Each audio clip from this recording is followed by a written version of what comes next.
નમસ્કાર મિત્રો, આજની લાઈફસ્ટાઈલ એવી છે કે વ્યક્તિ જે છે એ લોન વગર ચાલી શકતો નથી અને સામાન્ય રીતે 20-25 વર્ષની ઉંમરથી લઈને 50-55 વર્ષ સુધીના ઉંમરના દરેક વ્યક્તિ ઉપર લોન ચાલતી જ હોય છે.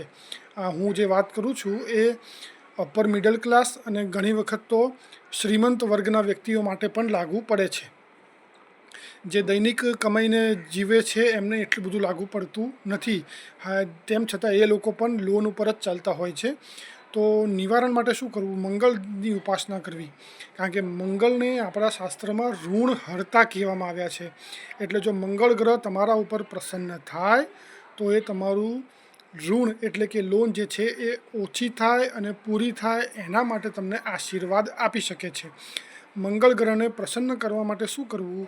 ભગવાન કાર્તિકેય સ્વામીની ઉપાસના કરવી.